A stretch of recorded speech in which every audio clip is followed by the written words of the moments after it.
Recording has started. So I esteemed participants, Research India Foundation welcomes all of you to this.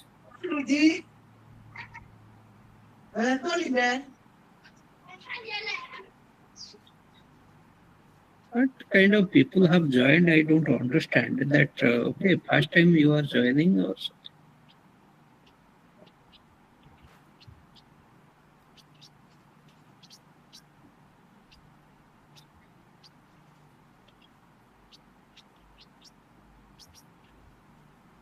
If I find anyone disturbing in any way because things are being recorded, I'll have to remove you, and from tomorrow onwards, I'll not allow you to join. Keep this in mind.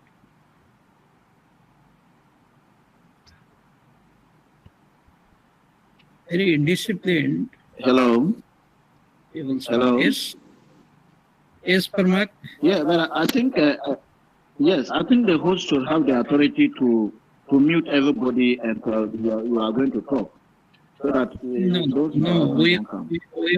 are not doing that because now you wanted to speak. If I keep yourself muted, then you can't speak. Okay, so it is participants have the minimum. Okay, protocol also they have to maintain. And if we find anyone, we can remove also. I can remove. All our programs are highly disciplined. Indiscipline, little bit indiscipline, I don't tolerate. Okay, I want it should be of high quality. People should be involved fully. Okay, not for certificate somebody will come or will be careless. So that is how we have been doing for last 5 years. Okay. And whoever may be, we never spare anyone. Okay. Anyway, no problem. So I request Honorable Professor Dr. Tarkeshwar Barua to start with the presentation. Over to you, sir.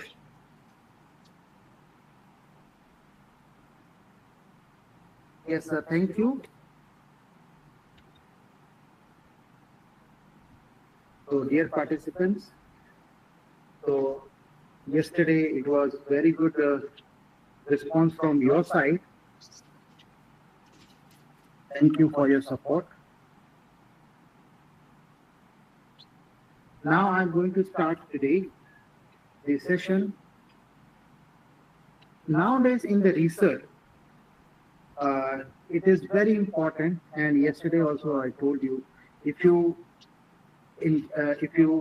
use garbage, obviously you will get a garbage from the algorithms.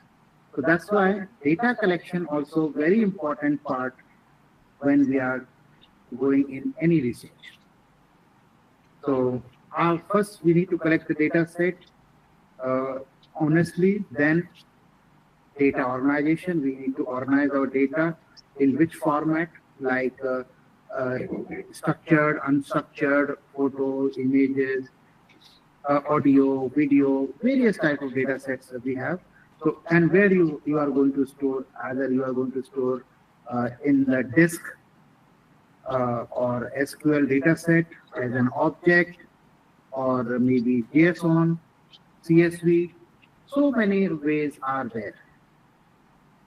Hopefully my screen is visible to everyone. Yes, it is visible. All right. So, and then after organizing data set, we need to analyze the data so that we can reach on certain conclusion. And this all thing we can do with the help of AI. That is our target. So before this, you need to understand what type of data set we can perform. So I will use some AI techniques to have a data set. So the research landscape is undergoing a profound transformation. Traditionally, research has been labor intensive, laying heavily on manual data collection, analysis, and interpretation. However, the advent of digital technologies like big data, computation power has reshaped this paradigm. Research is becoming increasingly inter- interdisciplinary, data-driven, and collaborative, demanding new tools and methodologies to handle the complexity of datasets and accelerate discoveries.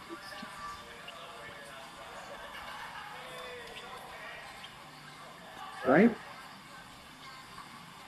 So, what are the major role of AI research? So, artificial intelligence is nowadays emerging technology as a pivot force in modern research. It is transcend its traditional role as computational tool, becoming an integral part of every stage of the research life cycle. From hypothesis generation and experimental design to data collection, analysis, and dissemination. AI methodologies, including machine learning, deep learning, natural language processing, are enable researchers to process vast amounts of data, identifying, integrate pattern, automate repeated tasks, and generate novel insights at unprecedented speed. Right? And if we come with the benefit, what are the benefits of this? First thing is accelerated discovery. So yesterday we have discussed about how efficiently or fast we can do that. So accelerated discovery. So if you want to reach on certain conclusion or some research, it can help you. Enhance accuracy. If you are trying to take some data set, yesterday I gave you example of one person who lived 150 years. So that does not make sense. So if you are collecting data or if you are going to fine tune our data set with the help of AI, this type of data set will be eliminated by itself. So that does not make sense. Okay. And tedious tasks, like if I'm telling you, yesterday I gave you example for, yeah, if I'm asking how many phone numbers do you have? So one person may say, I don't have any phone number. And one person can say, I have 5 phone numbers. So how should I manage whether I should consider that person who don't have a phone number or not? So this type of decision you can make with the help of AI. And as your data grows, so you require a huge amount of computation to handle it. Like right now, my computer RAM is 8 GB. 8 GB RAM I have, and CPU is i5. What if I will, I want to compute the same thing, I want to find the result in a fraction of seconds. So that is not possible with my laptop. So the answer is AI. Same file you can upload directly. Yesterday I gave you example for ChatGPT, or same thing you can perform with the help of Copilot. Copilot is built in with any Windows, so you can upload files here. Copilot is built in, and all the tasks you can automate in your Windows Copilot. You can upload your files and you can start performing operations. All right, you may perform operation on it. So that's how Google and Microsoft, they have a huge amount of computation, and if you are paying them, they will provide you unlimited computation based upon that. Upon accordingly, they will ask some money. So big data issues can be handled by AI very easily, and then we have handling novel insight. So if you have a small amount of data set, there is a very less chance of finding a novelty or small amount of changes in the data set. But if you have a huge amount of data set, if you have an AI, then this task can be done very quickly, right? And another thing is things are personalized. Like if I'm doing some research article, then this article is only valid for me only. No one can see my research article because these all are encrypted with one token. So yesterday we have seen this one. So this is a token. So all my research is associated with this token. So no one can get the access until you are not exposing this token with someone.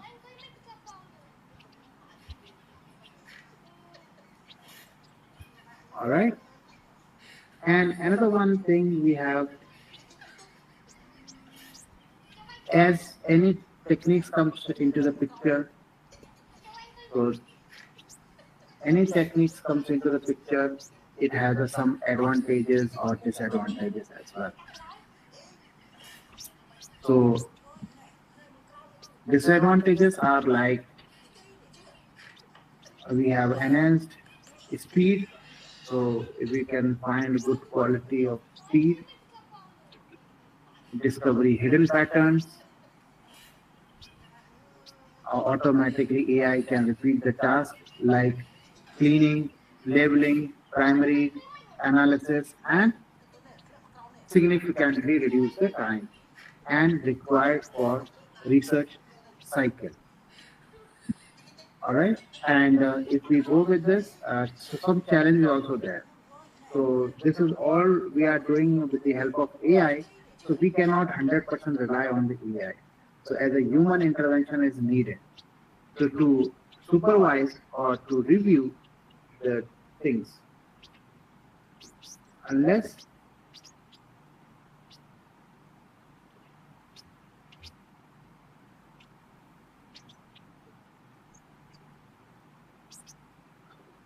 all right. So these are the challenges we face. And computation resources, as I discussed, computation, unlimited computing power you are getting there. GPU, TPUs are available. Big data problems we can resolve. Slides has already shared with you, and I will discuss this thing by hands-on. All right. So let's get started. Some hands-on. So in the first step, we need to collect data set.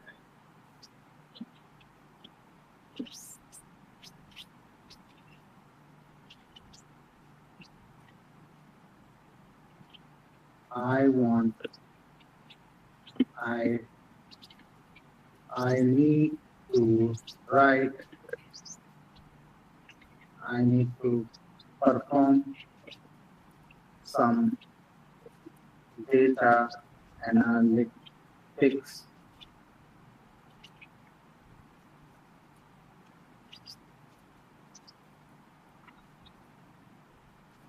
Please generate one CSV file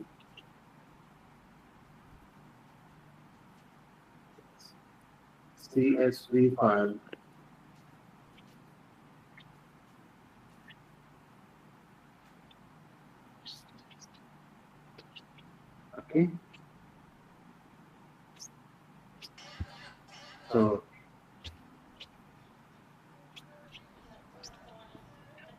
allow me to download such type of data set.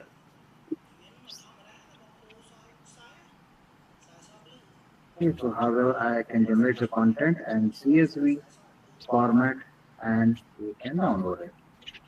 more we can find here. So it is asking what type of record you want. I need sales data. Sales data I want. Okay. So it is asking questions. Just follow this. So here is the plan. CSV will generate this type of data set. Are you okay with this? So yes, I'm okay with this. I'm okay with this. So see this, we got a CSV data set.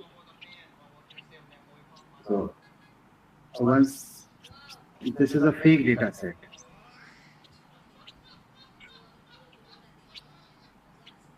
Let's keep on generating data set. Once it is done, then you can copy this data set from here. It is a fake data set, but at least you can reach on certain conclusion. So challenges, what type of challenges we face? I was discussing about challenges. So challenges are that the quality, data quality and data is biased may be possible because it is randomly generated. It is not accurate. And AI models usually face problems like understanding the explanation of findings. So I'm saying this transaction ID. So this transaction ID. So transaction ID means which type of transaction ID we are talking about. So explanation, you need to provide complete explanation to AI model in the form of prompts. If you do not have this, then there is no meaning of this. So you have to understand AI is just like a human, and you are telling everything to you to one human, and human will give you some data. So AI, and this can be in the form of uh, English language or Hindi language as well, or any other language, any language you can use. Here I'm using only English language. You can use, you can try with your own language as well. It has a microphone. You can speak. You can speak. So see, so now we have a record. I can copy this and I will open Notepad and paste here and save this sales.csv. Okay, I will select here all files and done. All right, so this is the CSV file and here is the CSV. This is CSV file, and if you want to open this with Excel, just select this. We can open with Excel. So these are the records. I can open with Excel as well as on the Notepad.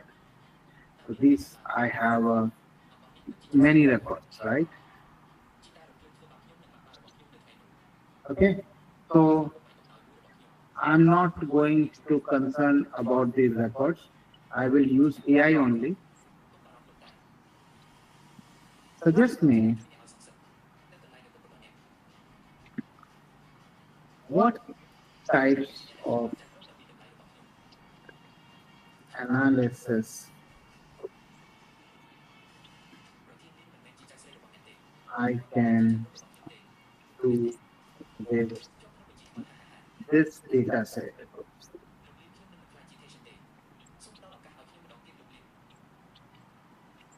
So I can perform total sales over the time. Okay, so these are the questions I can get it. Okay, so these all questions I'm going to ask with AI itself. Okay, so these are the questions. So what is the total revenue generated? So first question I'm going to ask. So for this, it is suggesting a tools as well. So we can use Excel, Google Sheet. So I have Excel, I have a Google Sheet, and so by filtering, sorting, we can perform operation. Or else I can go with Pandas, Matplotlib, or CWAN, or I can go with R. So Python is excellent. R is a complete, not completely, but many, very less amount of people are using nowadays R. Completely R is vanished by Python. Python is very powerful nowadays. And or else you can go with Tableau, Power BI, and Looker Studio. So anyone we can use. I'm going with Python. Okay, so let's get started. Write a Python code to find, no, not this one, to find total revenue generated. See this, I'm asking the same question. It will write Python code.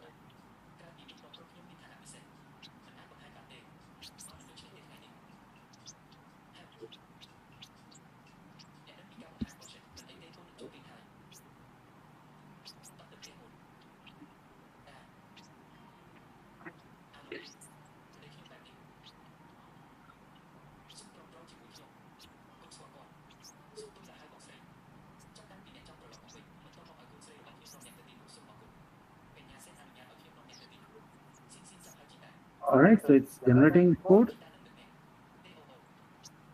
So it is taking entire data set. So I don't want the entire data set. So this time I will change the prompt. Please assume as this data set is loaded from a CSV file.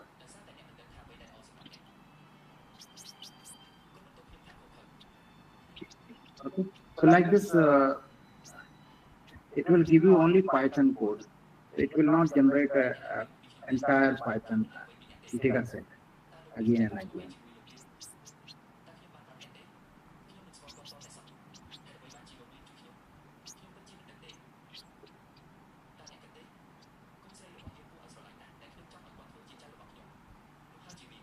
See this, if we would have this type of record in our computer, then it will take too much time.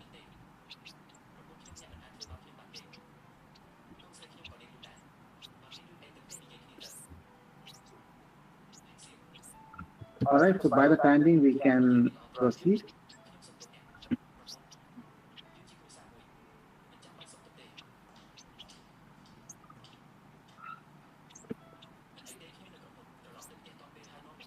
Okay, so it's done. So this is a small code. See this. This is small code. And here we can pass as a file. Okay, so it will change accordingly.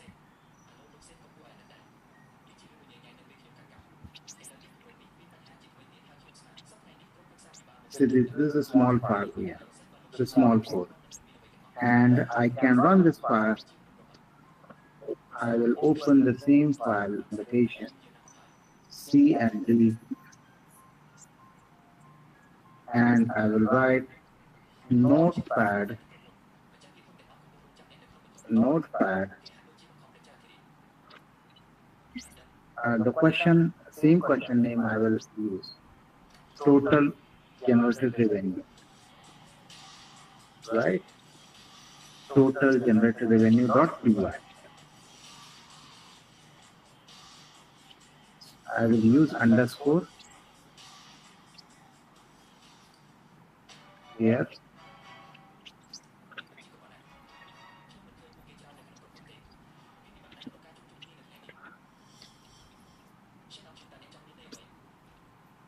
Here's the support. I will copy and paste. Yes.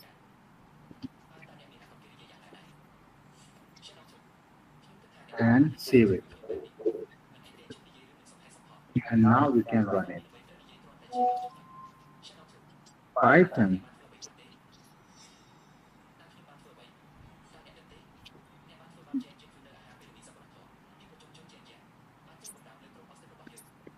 Python.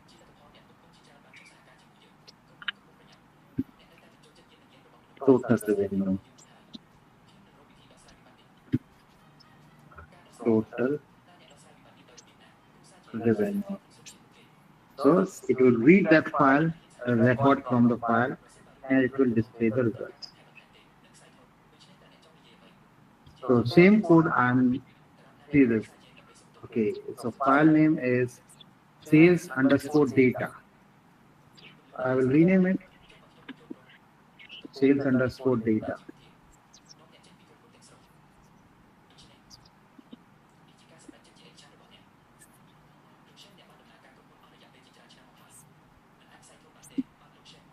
Okay, so it's already opened sales underscore data. Yes, it's already open. That's why. Try again. And now, once again, you can try. Yes, we got this much dollar result figure. I'm going to share this code with you, and we can use any other application as well, like Visual Studio Code. If I open the same code with Visual Studio Code and see how it looks like. And I believe most of you participants, we are aware with the basics of Python. If you are not aware with this, no issues. We will learn slowly. All right, I'm sharing this code with you.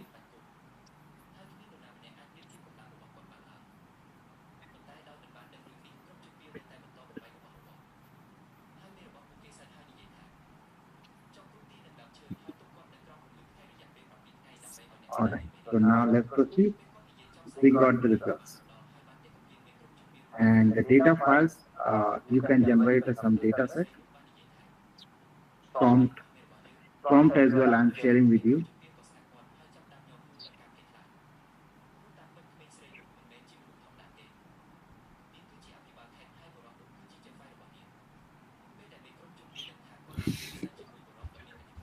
Professor, kindly close that subscreen.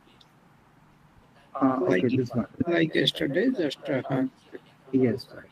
Okay. Done, sir. Thank you. Thank you. So we can generate some sales data and we can perform operations.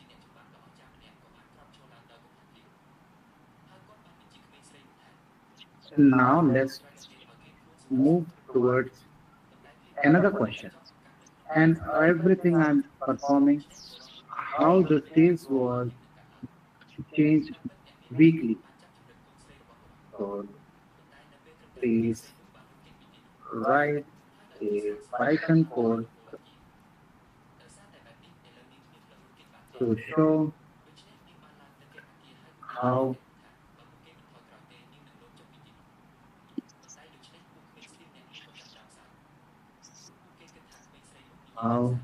have sales changed. So it will show you the Python code. So it's loaded and Python code is very small code.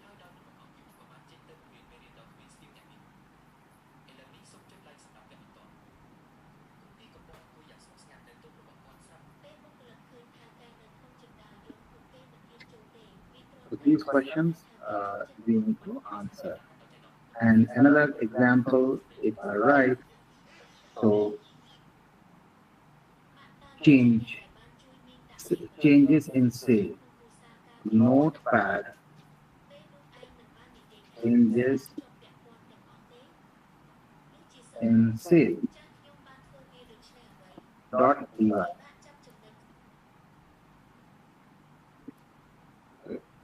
And paste this. And now we have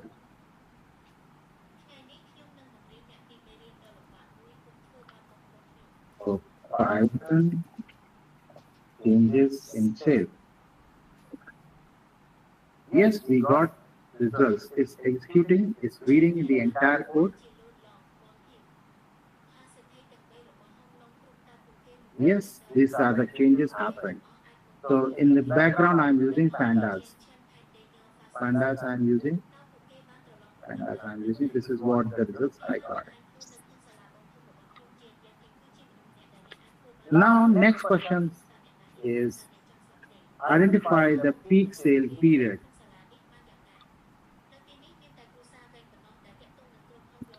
This is called seasonality. We can call seasonality.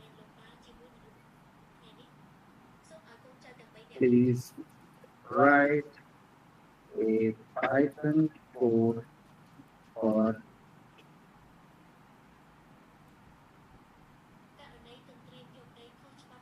or if you want to convert into R programming or any other different type of programming language, you can convert.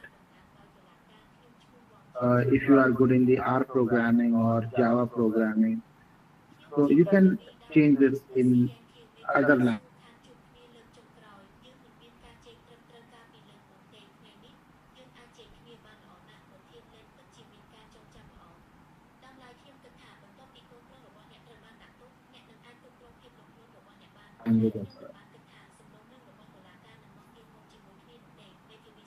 All right, then we have another one. What are the total units sold? So like this questions I'm sharing with you, you can ask these questions to the AI model.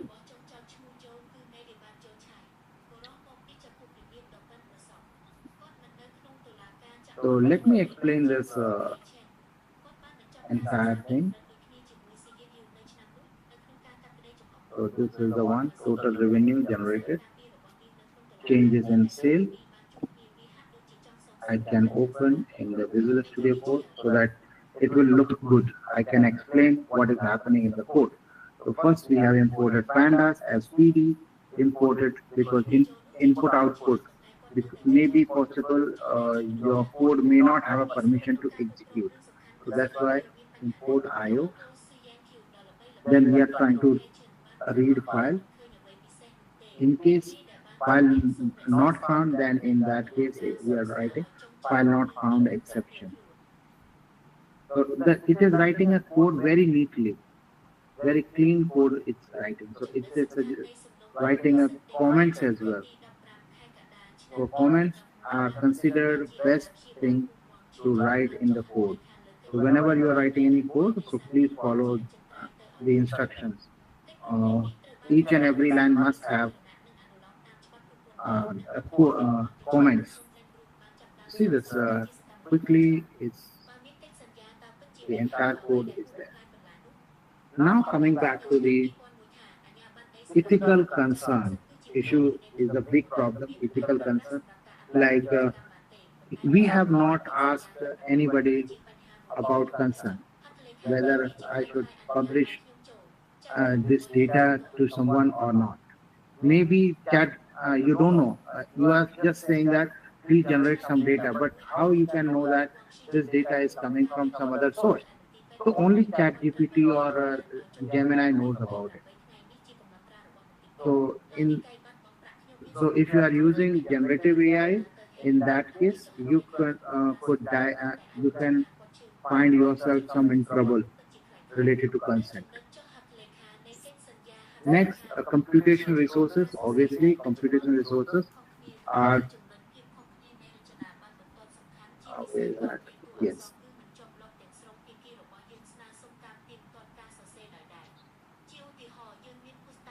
So computational resources is a big challenge, and if you are using generative AI can give you the solution to generate the things. Okay, there's the first step, section 1, section 2, section 3, section 4, section 5, section 6, section 7, section 8. So these are the steps we need to follow to perform the good quality of research and to avoid the things, problems in the research. All right. So there are three types of data sets usually we consider in the industry. or academia, quantitative data and qualitative data. Quantitative data, like we have a numbers. If I'm saying how many apples do you eat, so you can tell the numbers. And qualitative, if I say how good I am in this presentation, so that is qualitative data. So this type of data set we can ask uh, quantitative data set we can ask to generate, and we can perform certain operations. And data can be acquired by web scraping. Yesterday we have discussed about web scraping.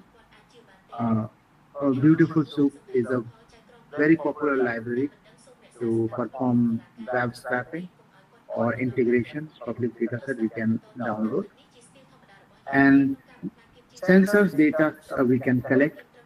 And nowadays in IoT is very popular, and IoT we can in IoT components,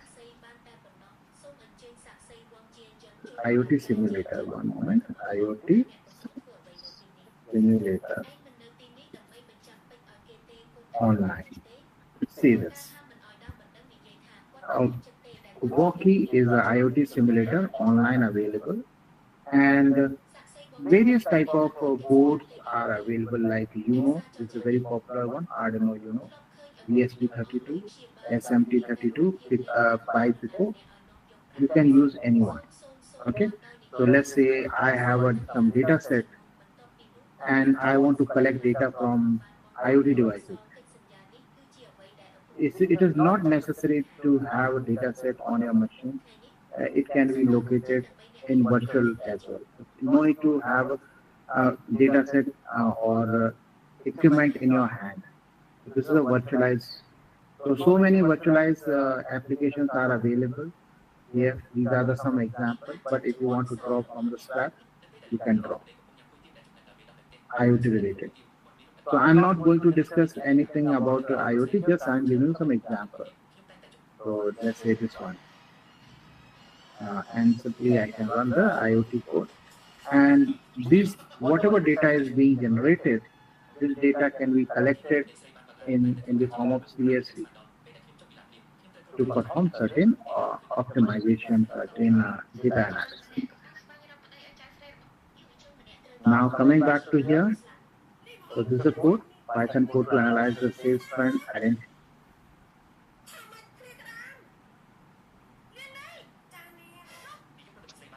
Okay, so this is another code. Let's perform operations. Sales trends. Python sales. Okay, I will write notepad sales trends .py. All right, and save it. Come back here, and I will write Python sales trend, and it will tell you the data. This is the sales trend in month where the highest sale, and sales daily sales is the daily sales. This is the highest one. Weekly sales, monthly sale, and peak sales period. This is the peak sales period. So complete analysis you can perform here. All right. Next question we got this one. What are the total units sold?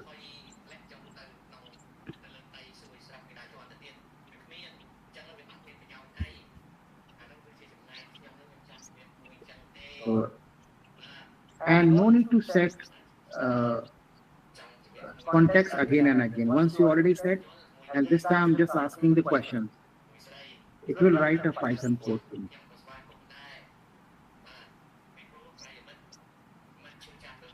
Yes. So one more disadvantage is like skill gap. So if skill gap is a big challenge for Nowadays generations of those are working, and those are coming from the engineering background recently 2 3 years. They are not learning anything. They are just copy pasting, and they are asking everything from the chat GPT or generative AI. So skills they cannot develop.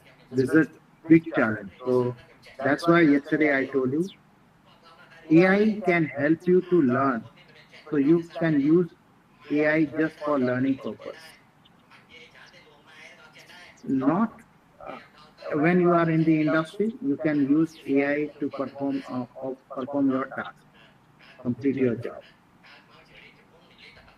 And one more difficulty we face, like integration complexity.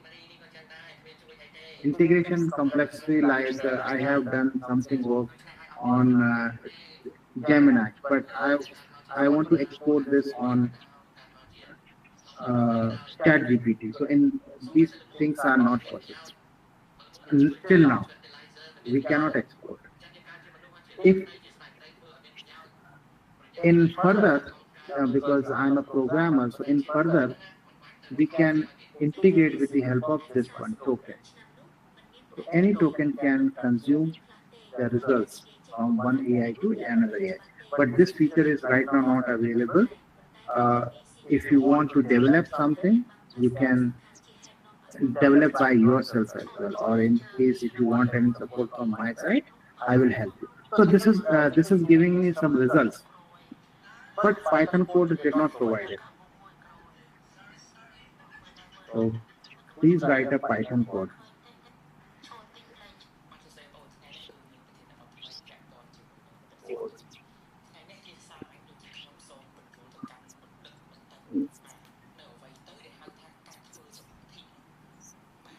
Okay, so we can see the Python code. So Python code is generated.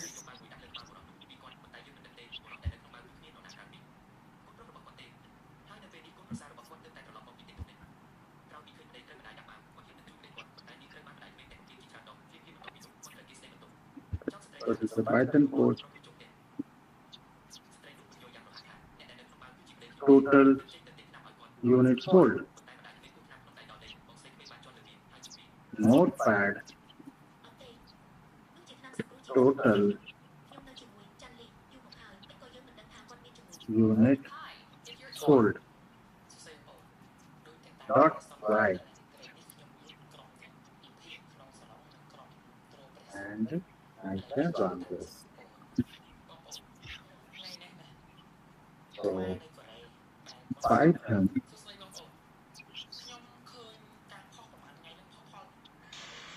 So this is what the results we got it. $3,160.30. Now coming back to the theoretical part, I will cover both of them. So we can collect data from different sources, sensors, IoT, and data can be in the form of images. You just ask to AI and you need to write a prompt to generate some AI image data, audio data, or textual data extraction, NLP, natural language processing, text to audio, audio to text. Now, as I have already discussed, quantitative data is a numeral and measurable, often used to quantify attitude, opinions, behavior, and other defined variables, and to generalize results from large sample population. For example, it includes experimental results, survey responses, sales, numerical scales, just numbers we are talking, and sensor reading, financial figures. Qualitative data is descriptive and conceptual. Like I gave you examples, how good I am in this presentation. So you can know by yourself, and later we will share some feedback. So you can same experience you can put in the form of numbers. Okay, so this is about opinion. I gave you example yesterday for general election in India. So it is so qualitative data is used to understand the reason why something is happened, opinions, and motivation. It provides insights into the problem and helps to develop ideas or hypotheses for qualitative research. For example, interview transcript. You are going for interview and how your interview was. So you don't. You can say something. Yes, I was good in interview, but uh, result depends upon the interviewer. Result they will declare later. Open-ended survey responses, observational notes, and textual documentation. Or it can be a mixed. It's a mix of data. It's a mixed method research involving collecting, analyzing, and integrating both quantitative and qualitative data. So web scraping, we have already discussed about it in natural language processing. Now, in AI-driven dataset collections, so usually data, numerical data that can be measured, counted, expressed in the form of numbers, AI can automate the data collection at large scale. On the other hand, quality data is just like a characteristics of data and often gathered through the interviews, observation, or textual resources. AI can help you to generate this type of data or multiple complex data we can generate. Web scraping can play a very important role. Selenium is a library to collect data as an automation tool, and it can collect data and store in the database, and after writing some queries we can fetch data, desired data, what we are expecting. Sensor data we can use from IoT devices, anomaly detection during the collection. Anomaly detection like you are collecting data from IoT and something, let's say GPS. GPS is an IoT device you are installing in the car or any vehicle. So if your vehicle is located or placed in your house, do you want to see the location still? No. When your vehicle is moving, that time it should give you some notification. Or sometime it happens that GPS location not available. So in such a case, it should work in offline as well, so that later we can sync. So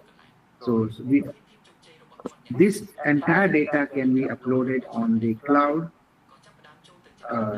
because consistently we are getting the data from the different sources like IoT devices, environmental sensor, wearable devices, smartwatches. Smartwatches data also stored in the cloud. But nowadays we are planning already many companies they have implemented. They are trying to store data on device itself. So this is how we can avoid uh, data storage problem at the cloud side. Once it is required to sync, required to do something analysis, that time we will sync with cloud. And we can capture the images. We can capture the images from different sources like drone surveillance. In Operation Sindoor, this technique was used very commonly. So drones, they use the vision AI that can already automated, capture primarily processing of visual data set from the source. and this can be stored data on the clouds. And same thing is installed on the CCTV camera as well. Okay, so NLP also can play the very important role to collect the different types of data set.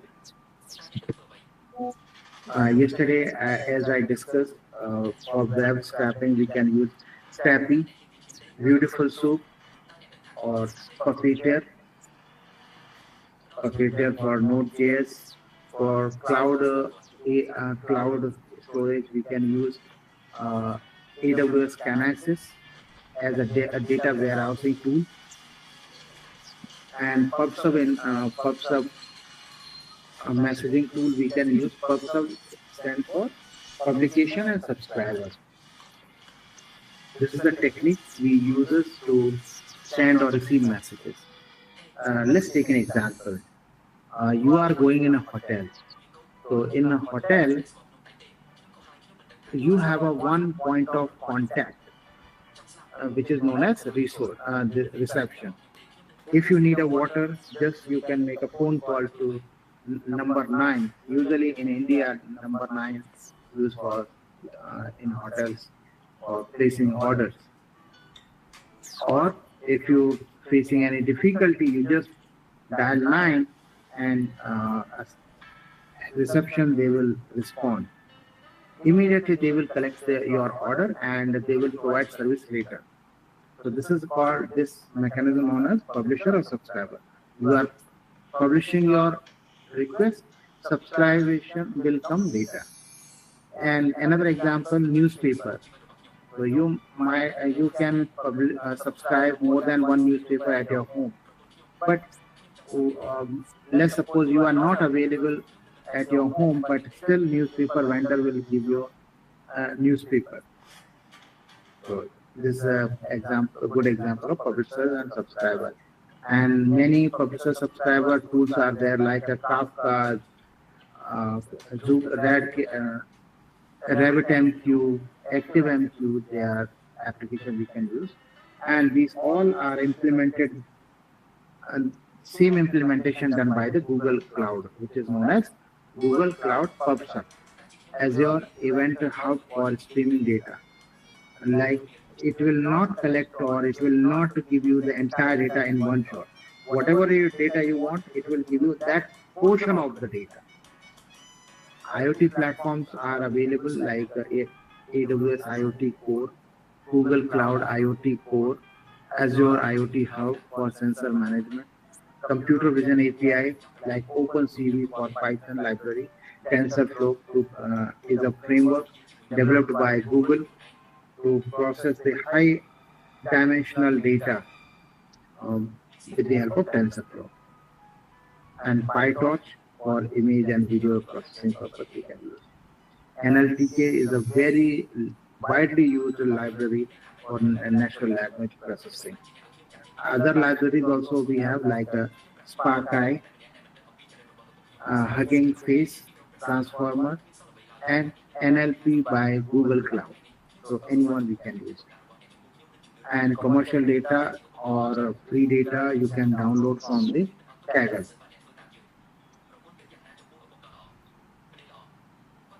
So now let's proceed with some sample data collection. AI model can some practicals. Let's discuss which categorical units. Okay.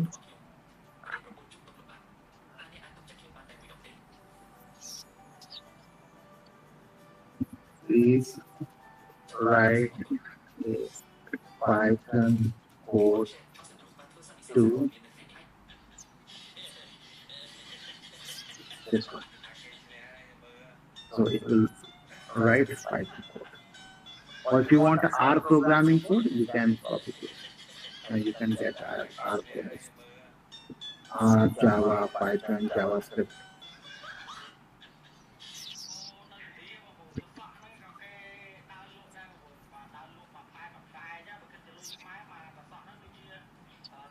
Product category. category stable.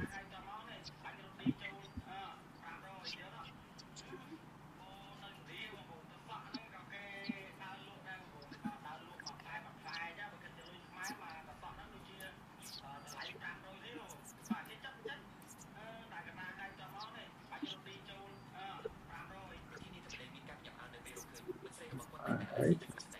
So five and product category. So we get banana highest sold, highest one, oranges, apples, milk, yogurt. Yogurt is less uh, in the top five. And category food category is sold most of the time.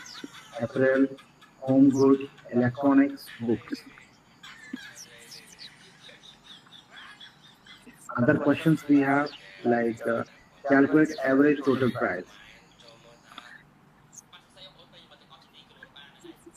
Total price, average total price.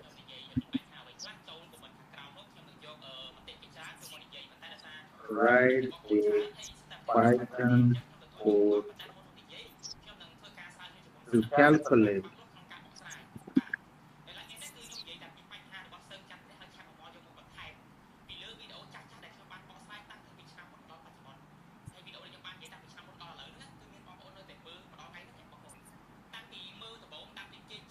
all right. So we have average total price.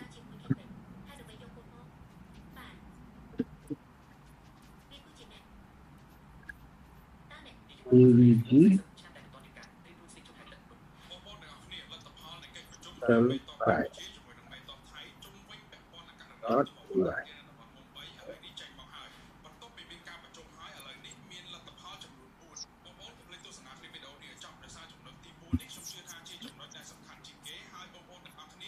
So Python AVG. Okay, so this is some error. You can resolve it. Why this is happening? Maybe some copy paste issue. All right, now coming back to the some theory part. So as I have discussed with you, anomaly detection is very important. So AI algorithms can monitor incoming data streams in real time to identify unusual patterns. Unusual patterns, for example, this is very good technology can implement it in the factories. In these factories, in the morning, some people they are coming and in the evening they are going. So they AI can detect what are the changes are coming when he or she came in the factory or office, and what changes are happened when they are leaving office. So the comparative study it can find, or this is called unusual patterns, something we can or outlier pattern. So it's signaling potential errors in these sensors. Um, like a metal detector. Metal detector, you are yesterday everything was okay, and tomorrow you are wearing one ring, and because of that, it's metal detector start beeping sound. So that can be skipped. So, but still, this is the data. Another one, AI can apply validations rule and perform primarily cleaning on data as it's collected, reducing the amount of post-collection processing need, and it will reduce the amount of post-collection processing. All right. Any question if you have till now?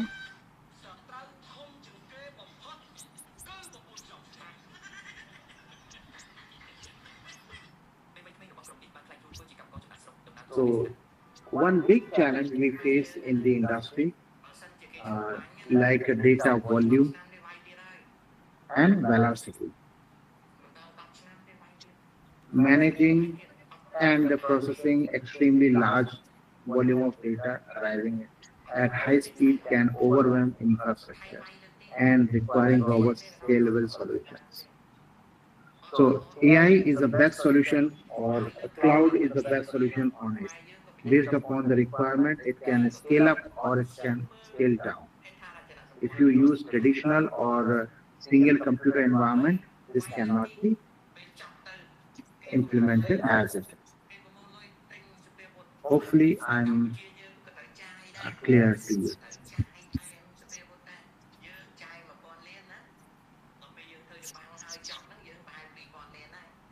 And data bias and representativeness automatically collection can inadvertently capture or amplify existing bias in the resource data, leading to skewed or unpresentable data that impact model fairness and accuracy. Ethical privacy and concern. This automatically, when you are collecting data, especially from the public sources or sensors, raises significantly ethical questions regarding the individual privacy, consent, or responsible use of personal information. Because from where AI is collecting data, we don't know. That's why we cannot rely 100%.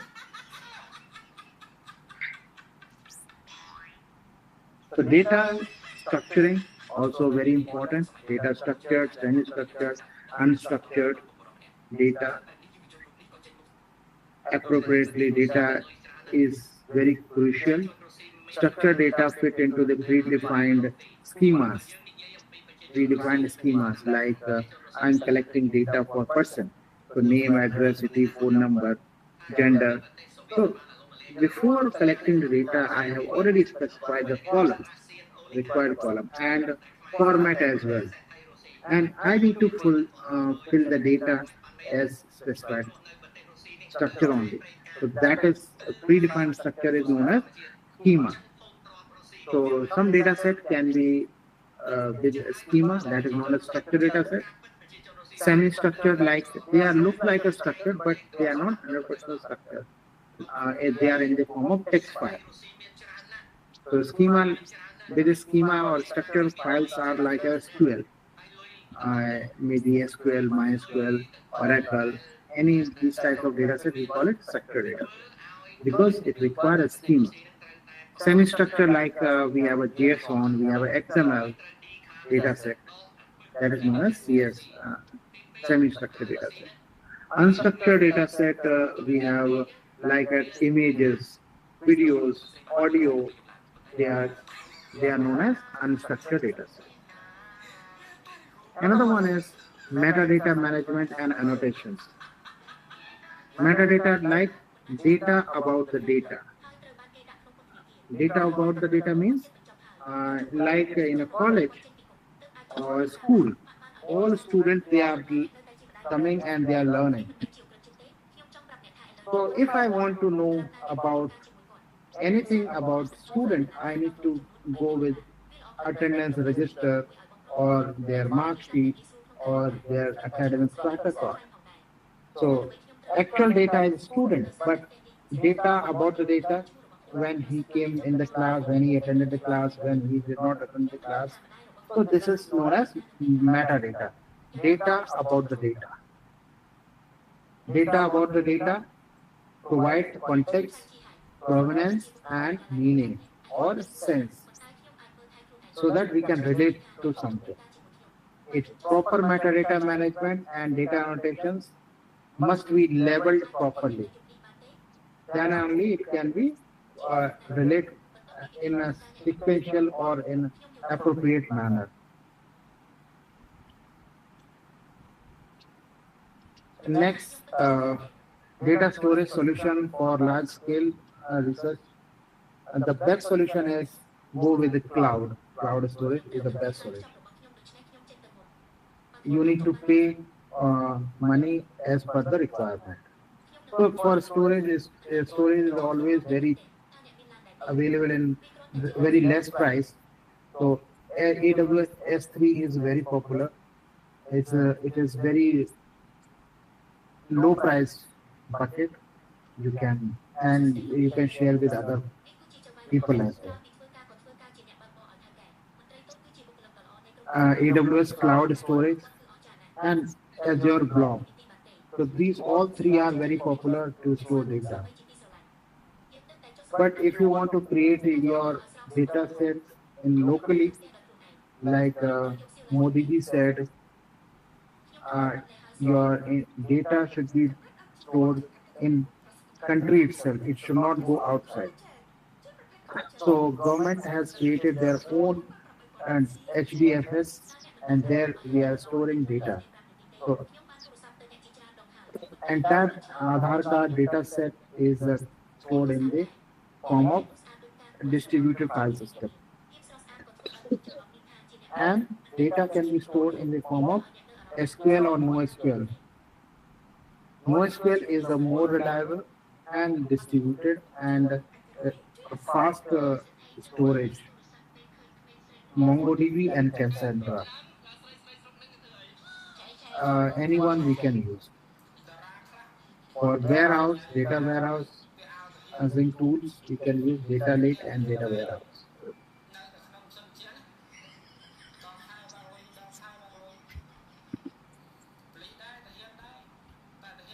For SDFS, we can use Hadoop as a Hadoop and a Spark. Spark for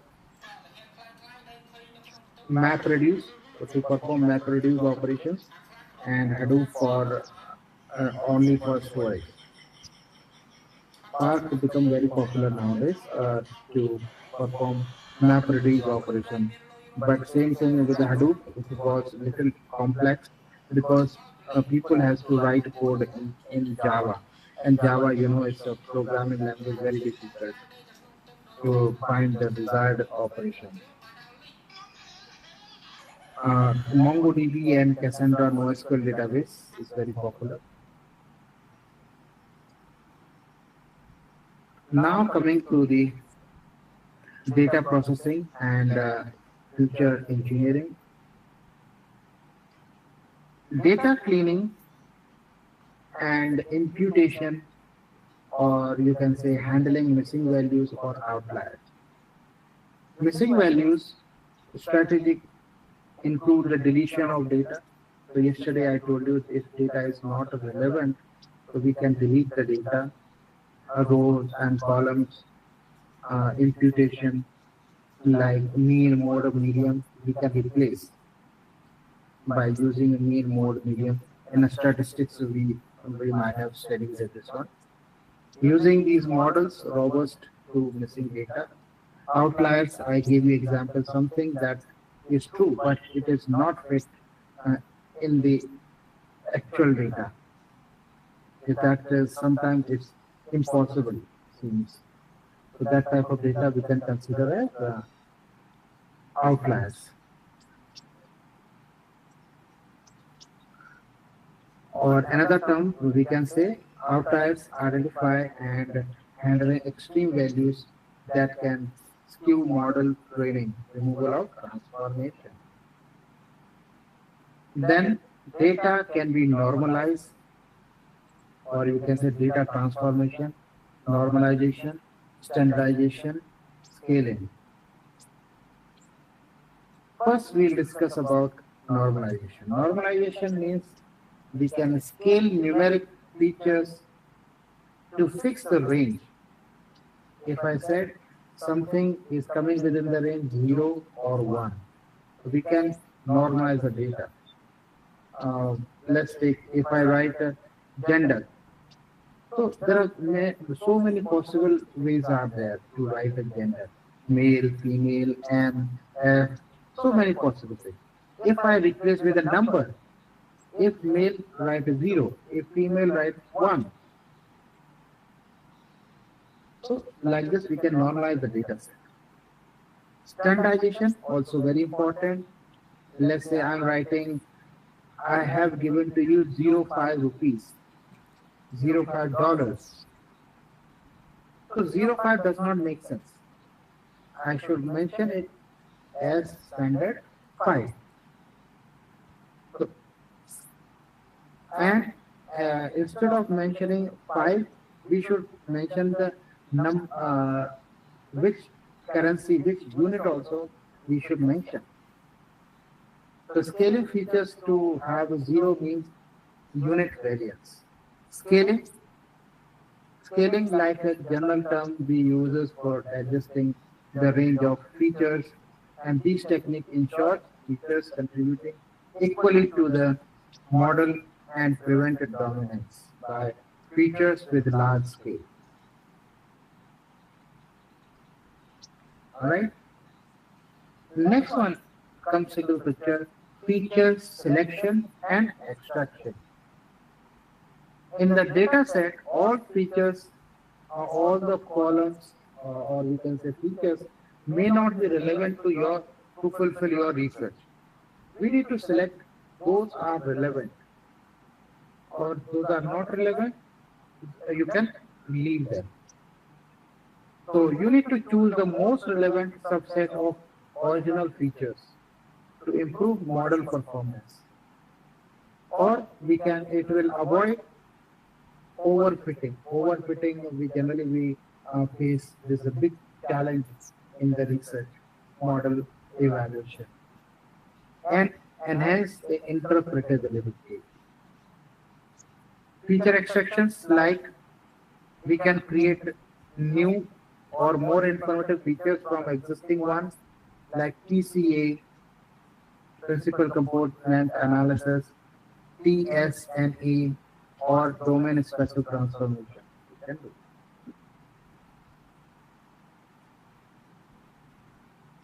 And data augmentation, for AI training. It can help to generating a new synthetic data points from the existing one to increase the size and diversity of training data set, especially useful for deep learning to prevent overfitting. Next one is data versioning and lineage tracking. Versioning means what? Versioning means some features I have a let me explain this version. So this is the data we have. Right click and open with this. What it mean by versioning?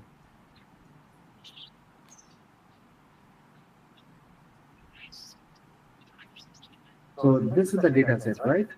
Versioning means I said transaction ID I do not need. So I have deleted this one. Right? So I don't want to I want to keep the data in the original one, but in the new one I don't want to keep this one. Or maybe possible I can add one more column. Some values I can change, some value I may not change. So this is called data versioning. So keeping track of all the changes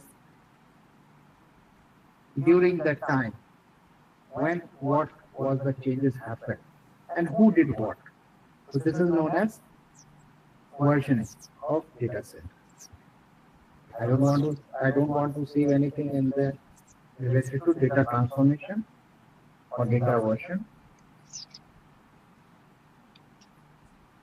So in other words, I can say data versioning, keeping track of different versions of data sets, allowing researchers to revert to previous state and reproduce the experiment with specific data snapshots. Data tracking, lineage tracking. Usually in the documentation in origin, transformation and movement of data for its life cycle, providing an audit trail for data quality and reproducibility. Next, data governance. So we have some data governing rules, accessing control, access control and authentication. Like I want to check your Aadhaar card, whether your Aadhaar card is valid or not. So I need to put that your Aadhaar number on Aadhaar website, and it will generate one prompt. It will generate one code, and it will give you some copy of the data, the Aadhaar card, and it is who downloaded what. So unless you are not logged in, it cannot provide the data. So who downloaded what, it will provide a complete access control. Someone can know about you, but they cannot do everything. So access control and authentication, implementing mechanism to ensure only authorized people can do this. Otherwise, no. And when I was working with one of the company in Ireland, and initially the company was trying to implement one solution. Solution was they wanted to upload data on Google Drive, but they are scared of, in case Google has downloaded something or Google has misused their data, then what is the solution? So they come up with a solution called data encryption. So each and every data set will be loaded on the Google Drive, but it will be encrypted form, and it cannot be used without decryption. All right. And for this, we have a compliances like or regulating authority framework for data protection and privacy, like GDPR. GDPR stands for General Data Protection Regulation, which is in Europe. They are from Europe. And HIPAA stands for Health Insurance Portability and Accountability Act. This is in America.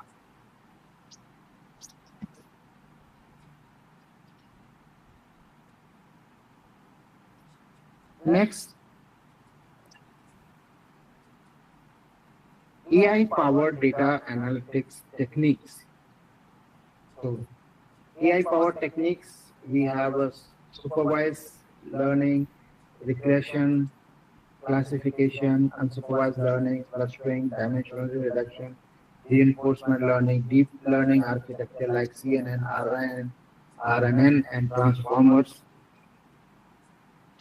So these models, so I know you are already aware of these algorithms, but small, just few words I would like to say about them. So in supervised learning, regression is used for predicting continuous numerical values like house price prediction, temperature. If I talk about the classification, like one email is spam or not spam, disease or no disease classification. Unsupervised learning, we have a clustering, grouping something like customer segmentation and reducing dimensionality. So these all we can perform operation with the help of AI ML models. And the very popular one nowadays, reinforcement learning, automatically agent is learning by itself with the help of a penalty and rewards, based upon the penalty and rewards. Agent can learn to make decisions by interacting with environment and receiving rewards or penalty. CNN, especially I'm also personally I'm using this CNN in my most of the research paper or my projects. Transformers, RNN, recurrent neural network, it's very simple. So there is a difference, big difference between CNN and RNN. So CNN is especially used good in the image recognition or image analysis. On the other hand, audio or video, something if you want to work with, it's good. But RNN is good for language or NLP. So again and again, or time series data set you can use. Transformers, like ChatGPT is a transformer. ChatGPT is transformer. Gemini is a transformer. It's a state of art for NLP task, knowing their attention mechanism. LLM is a good example of that. All right. Advanced analytics applications of AI like prediction model or forecasting models, building a model to predict a future event or value based upon the historical data. Pattern recognition, anomaly detection. So this is structure unusual deviations in data and crucial for fraud detection system, monitoring and scientific discovery. Next, NLU. NLU stands for Natural Language Understanding, or we can say text mining. So driving meaning, sentiments, analysis, and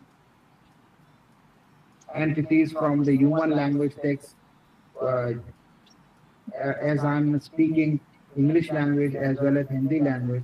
So at any moment I can ask question to Gemini or ChatGPT in Hindi language. Sometimes I can ask in English language.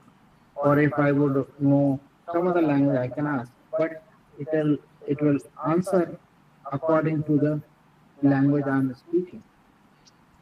The computer vision also very popular for asking facial recognition, image classification, or activity recognition in visuals. Like someone trying to speak something, you can explainable AI,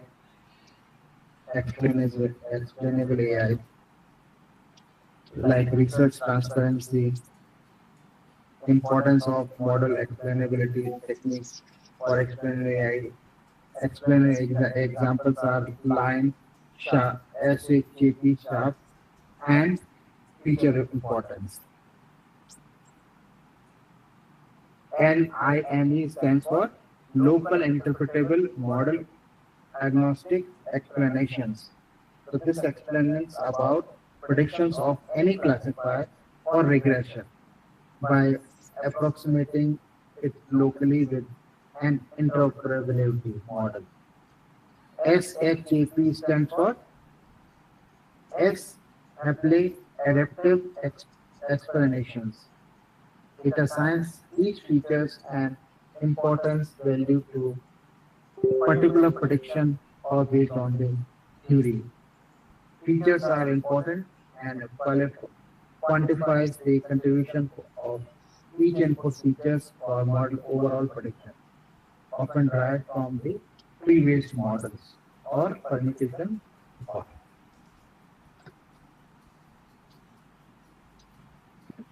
Now coming to the data visualization or reporting. This can be automated. So AI can automatically select the appropriate visualization. Like yesterday I gave you example for what is the difference between a pie chart, column chart. So in what cases and when I should use.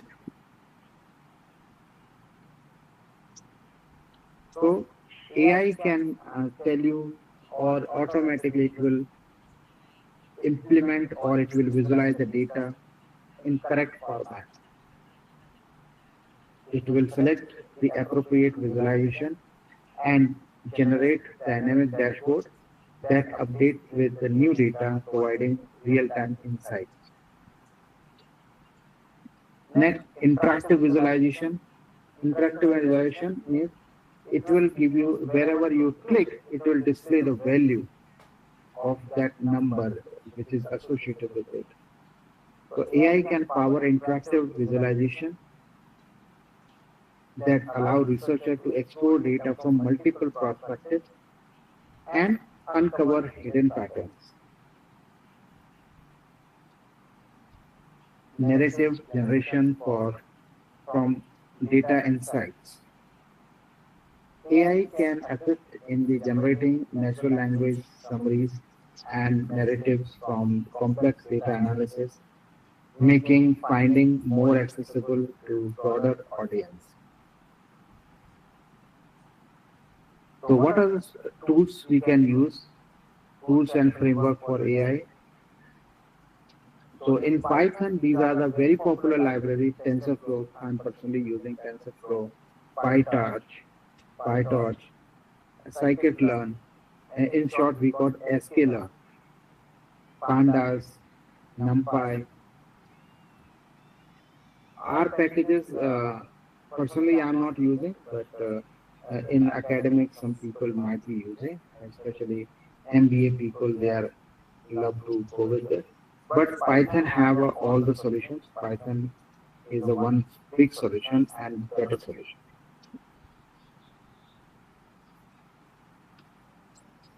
So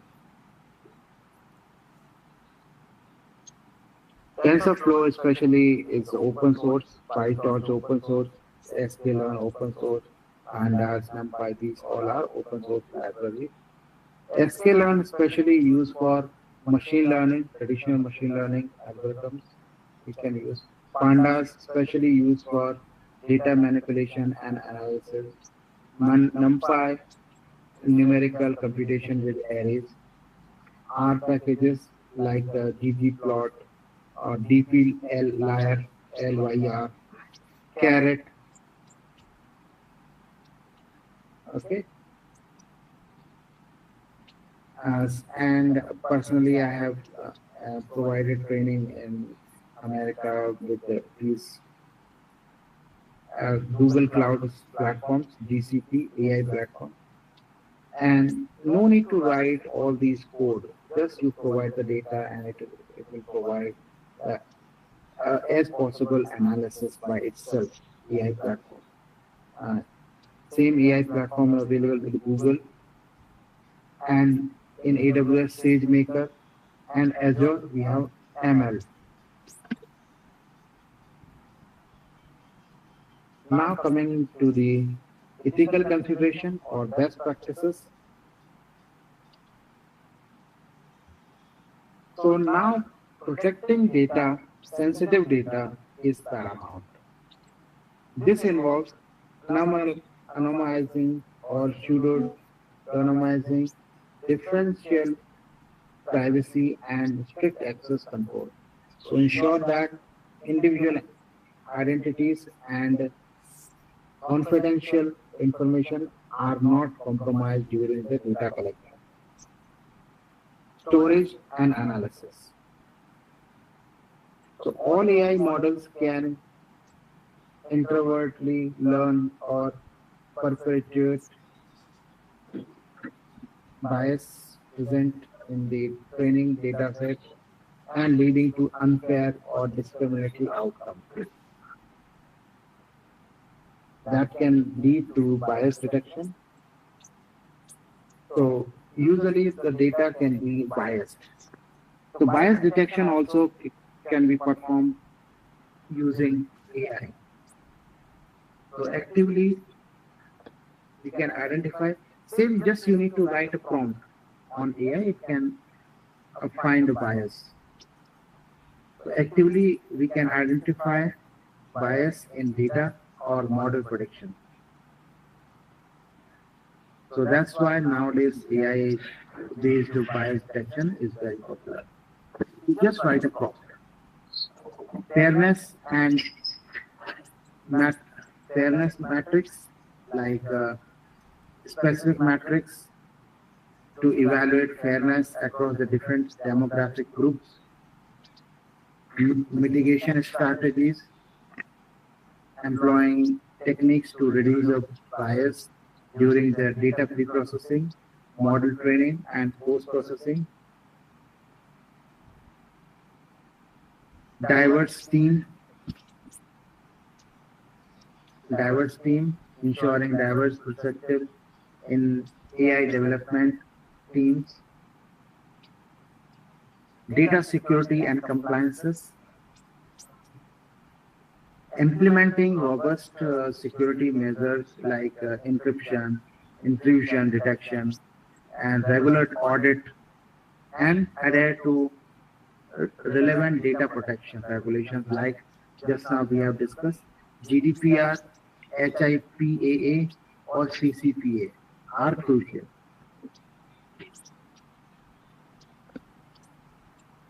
So to avoid data breaches, to ensure the legal compliances and maintain public trust.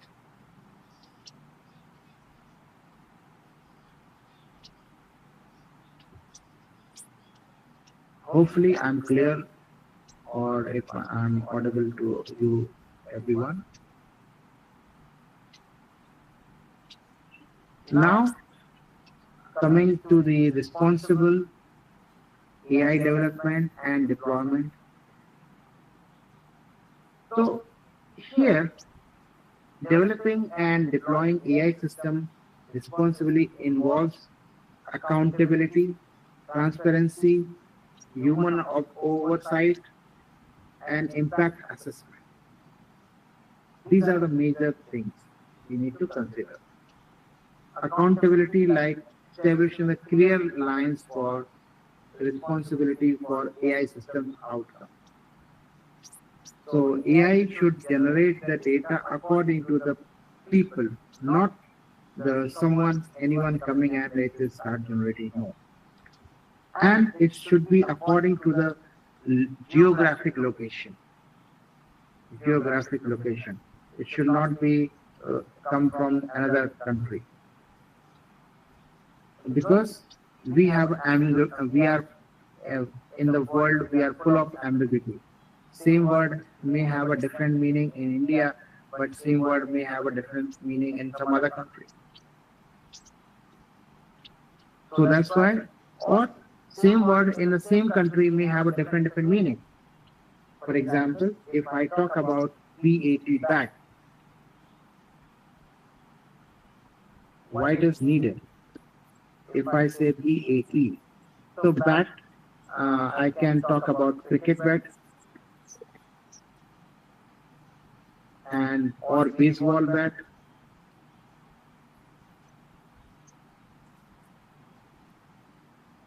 or vampire bat.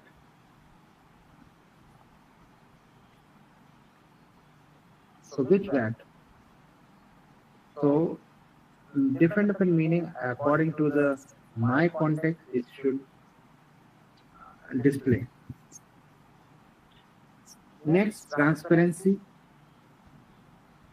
AI generated plagiarism we are finding, right? So this is the thing. Whatever AI model is generating, it is a keep tracking of changes in their local system. That's why whenever you are going to check AI generated plagiarism, it is always coming from the AI generated logs. So making the functioning of AI model understandable where it's possible.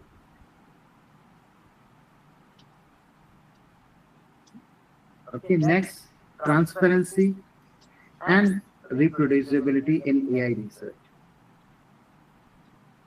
So to maintain this scientific rigor, AI researchers must be transparent and reproducible.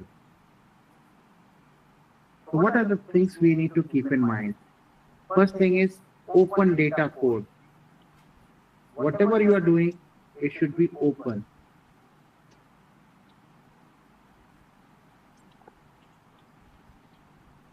So open data code means sharing data set and code where is possible.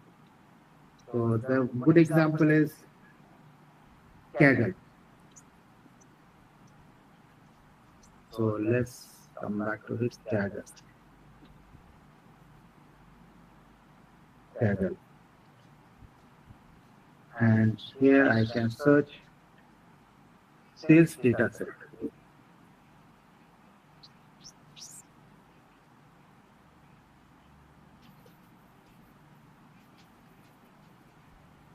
So a lot of sales data sets are available.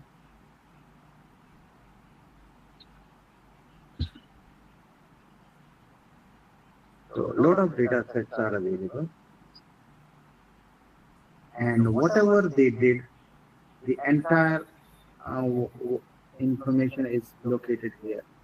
Just click on the input, what type of data set they have input. This is Amazon data set. And what type of output they are getting, we can search it here. What type of output they are getting. So we have entire code, what are the fields, discussion, what type of output we got it, entire code, is entire code, just we need to run it. So sharing data set and code where is possible. That is the first rule. Second rule is detailed documentation. What you are going to do. The complete documentation is needed. Complete documentation is needed. Then version control. If I am the person who has downloaded this data set and after that I have made some changes. And these changes, they have to keep track.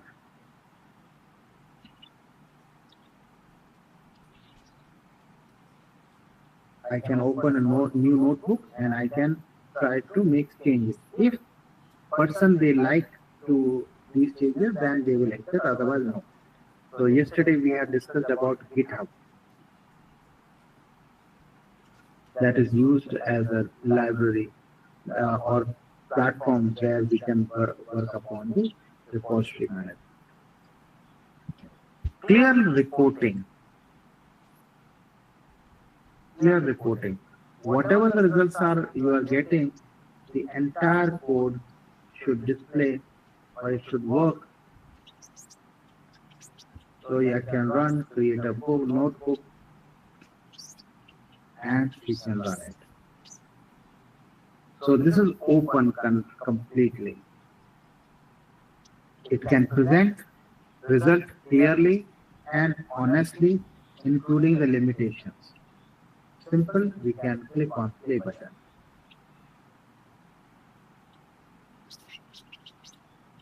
Okay, so we are getting the results. Wait a minute.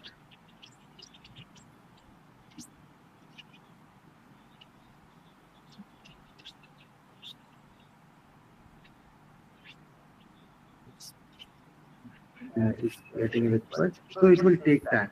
You must try by yourself. This session is already being recorded, so you will get this. Now some case studies is needed when you are working with operations. So case studies like AI in medical, healthcare research, disease prediction, drug discovery, AI in environmental science, climate modeling, biodiversity monitoring, AI in social sciences, humanities, sentiment analysis, historical text analysis, AI in engineering and material science, like material design, predictive maintenance, AI in business and economic research, like marketing forecasting and consumer behavior. So the first one we are going to discuss first. All AI models analyze patient's data. Patient data like genomic data, electronic health records, imaging, photos, pictures to predict disease. And if you search my research papers,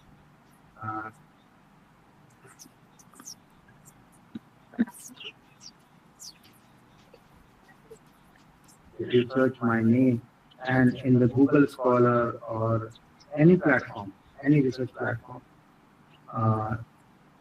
you can find a research paper related to it. And all these research papers are related to machine learning or deep learning only. Okay, so research case. Research. So this is a research page, and we can find all the research papers related to that. So this is the patient data, COVID-19.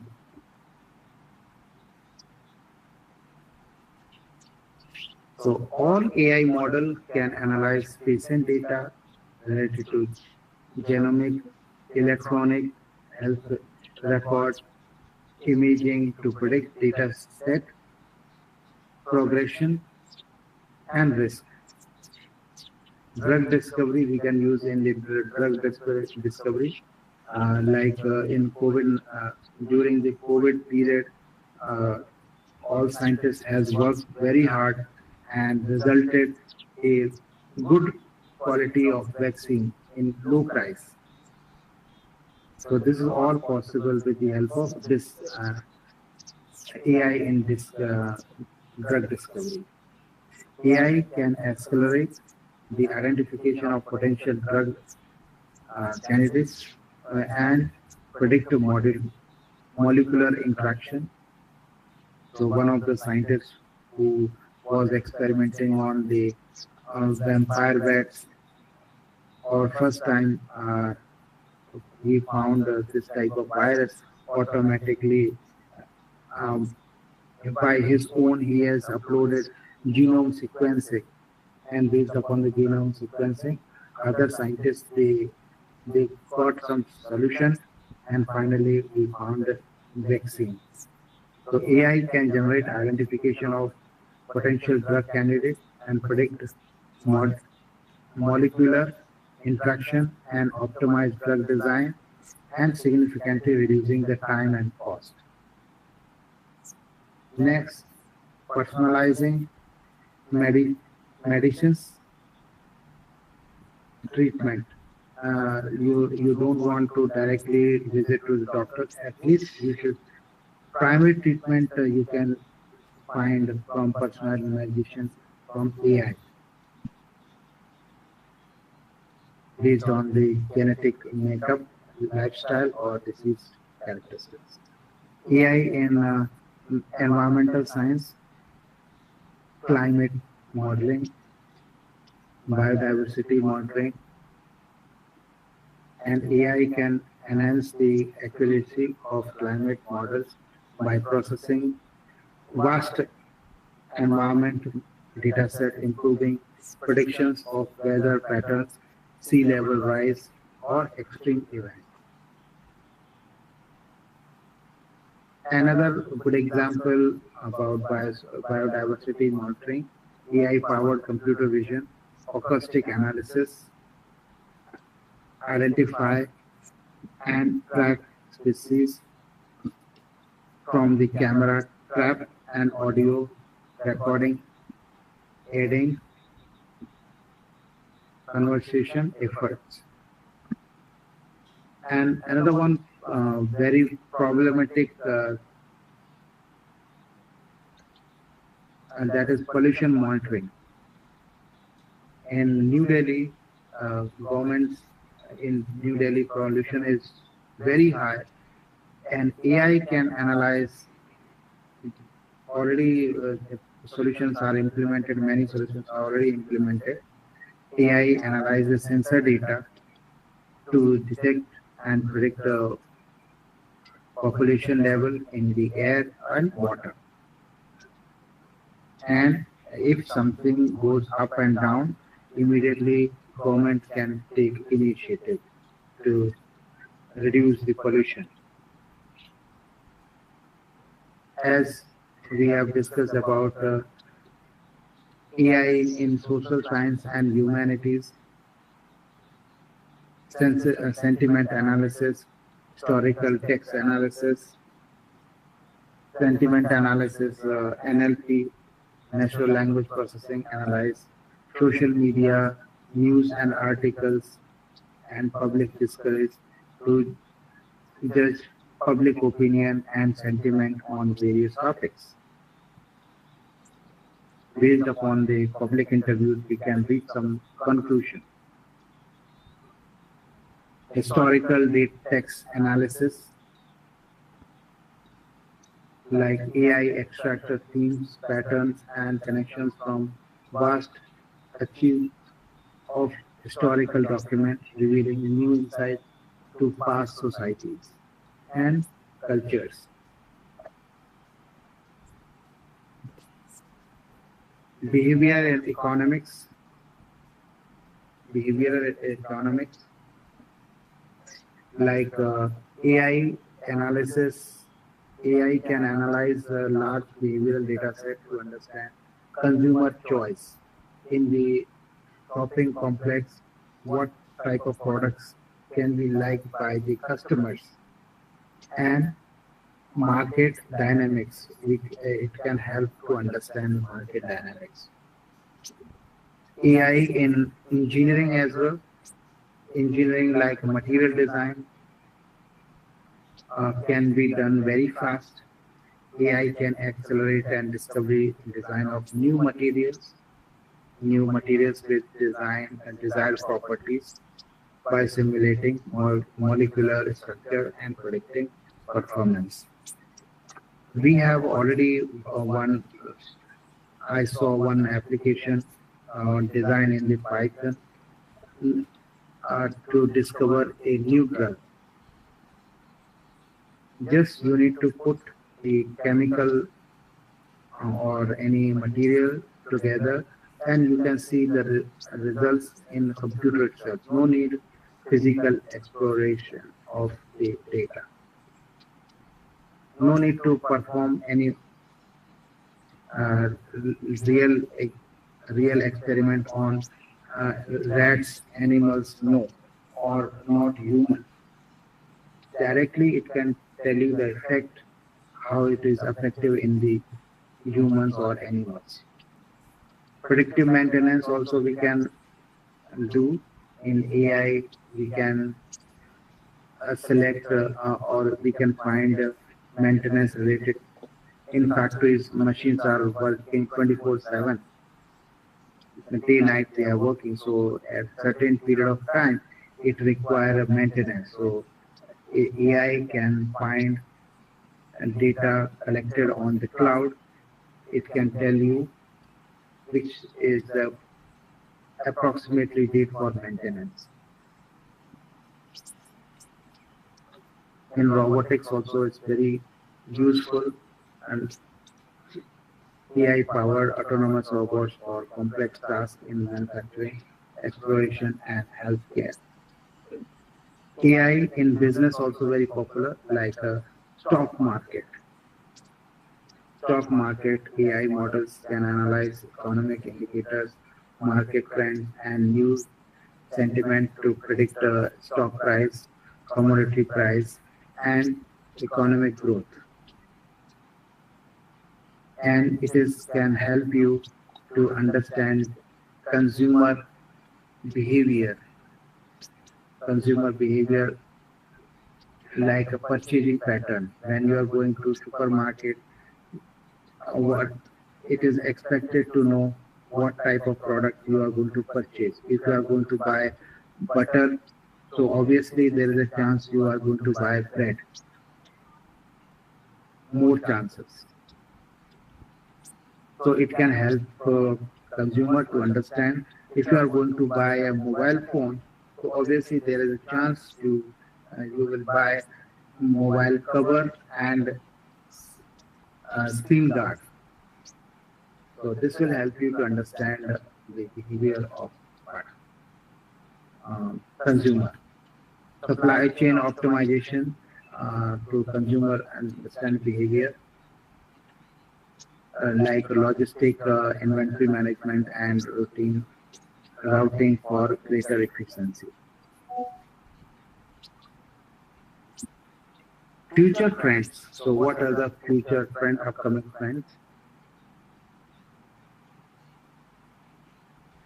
So generative AI for data augmentation and synthesis,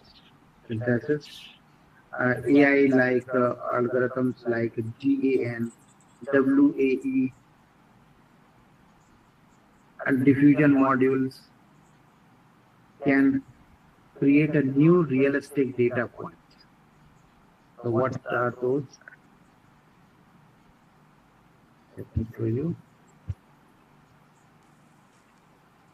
So GAN, PAE,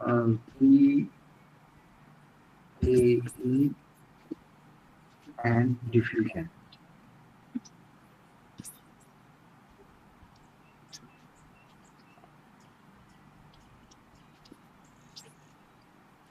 Models.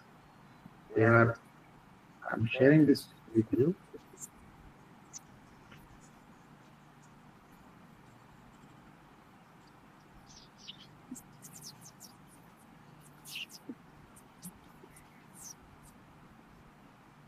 So these can help to create a new realistic data points, images, text, audio that resemble the real data. Data augmentation, expanding limited data set for training or more robust AI models, and data synthesis can generate a synthetic data set for privacy and preserving research, for exploring hypothetical scenarios. So it can help to explore the hypothetical scenarios. Something is not possible to implement in real, but you can give it this type of scenario to AI to resemble, to find the what will be the changes, how it will affect. And then federated learning, privacy preserving AI. Federated learning, it is a decentralized machine learning approach where models are trained on local data set at the source, like hospitals, individual devices, and only model update, not raw data. So they are shared with the central server. So all the data is coming from centralized server, and this will enable the collaborative AI development while preserving data privacy, because data is stored in the local environment. All right. Next, privacy preserving AI. So it is encompasses technique like homomorphic encryption. This is known as homomorphic encryption, and differential privacy that allow computations on encrypted data or add noise to data to protect individual privacy. Based upon that, it can get it done. Next one is quantum computing. It's a buzzword nowadays. So quantum computing impact on the data analysis. So it can help us to perform perform data analysis on high quality data or huge amount of data sets. So quantum computing still in its early stage, still not a good one, and it is in the lab only. It is not available for general purpose or not commercialized yet. So it holds the potential for revolutionizing the data analysis. It can help us solving complex optimization problems very quickly. So faster solutions for problems currently intractable for classical computers. It's very difficult to solve by classical computer. It will take many years to complete this. On the other hand, quantum computing can resolve it very quickly. It can enhance the machine learning algorithms. Usually there are so many problems we may find in the machine learning algorithms. But if we start using the quantum computers, real implementation we can see. It can help us to develop a new quantum machine learning algorithms that could help data and learn patterns in fundamentally different ways, potentially leading to the breakthrough in areas like a drug discovery and material science. Next, explainable and trustworthy AI and advancement. So the demand of transparency and trust in AI will drive further research, like more robust AI, explainable AI techniques. It can help us to develop more accurate, reliable, and intuitive methods for explaining AI model decisions. Auditable AI system. So in case your generative model like a Gemini or ChatGPT is giving some fake result or false result, so that can be auditable. So AI can create a system with built-in mechanism for auditing their behavior and ensuring compliances. It cannot go beyond the compliances. If I tell my own experience when these ChatGPT and Gemini was that time, the Gemini was not there.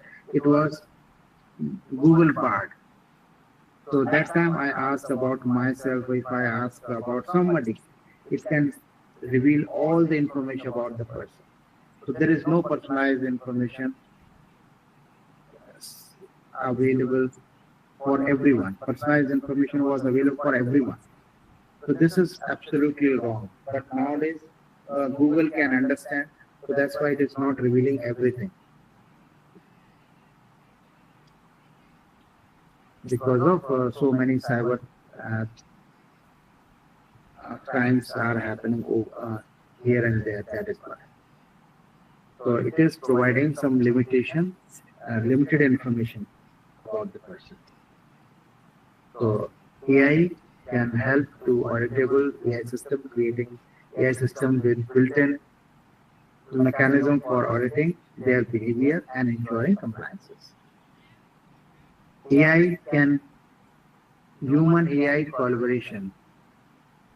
So it can help for designing AI system that effectively collaborate with human, leveraging each other's strengths. AI for scientific, this is what we are doing. So beyond the analysis, AI will increase the contribution to earlier stage of research. AI can help automated hypothesis generation. Yesterday we have generated one research paper. Automatically I said what type of research I can do. So all the hot topics is already listed. So which one is related to you? You can you may select that and you can start generating these things. So automated hypothesis generation we can do with the help of generative AI. And AI systems can analyze a vast amount of scientific literature, experimental data to propose novel hypotheses for human researcher to test. Autonomous experimentation can be done with the help of AI. AI controlling the robotics lab to design acute and analyze experiment with minimal human intervention, almost automated thing. And whatever you are doing, whatever things are you generating, so it requires knowledge graph construction. So how the knowledge is being grabbed from different sources, it can generate a graph.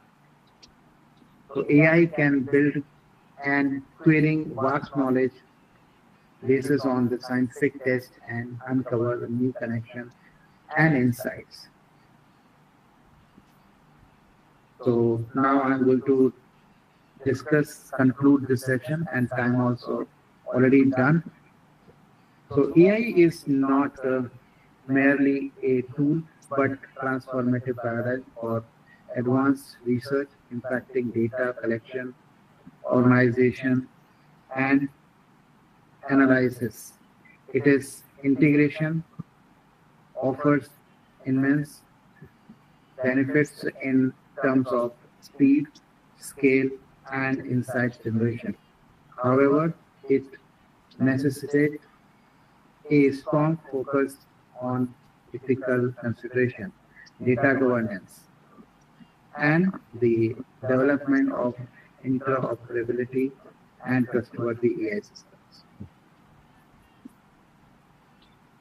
So the transformative power of AI in research, it's the ability of AI to process unprecedented volume of data, identifying subtle patterns, automate complex tasks, and even generate a new knowledge is fundamentally changing how research is conducted.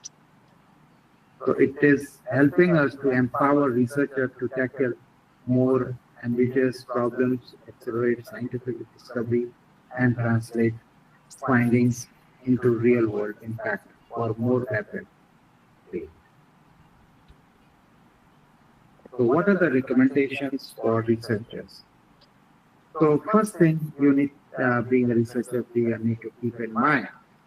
First, embrace AI literacy.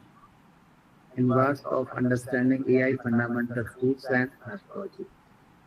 Prioritize the data quality and governance. So you need to recognize the high quality, well-maintained, managed data is bedrock of effective AI research. Address ethical implication proactively. Address ethical implication proactively. That means integrate the ethical consideration like bias, privacy, fairness from the outset of any AI projects. Foster interdisciplinary collaborations. Work with AI specialists, data engineers, and domain experts to leverage AI effectively. Stay up to date to emerging trends, continuously learn about new AI advancement and their potential application in the AI field.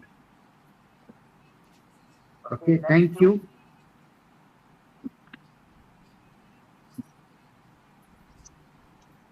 This is from my side.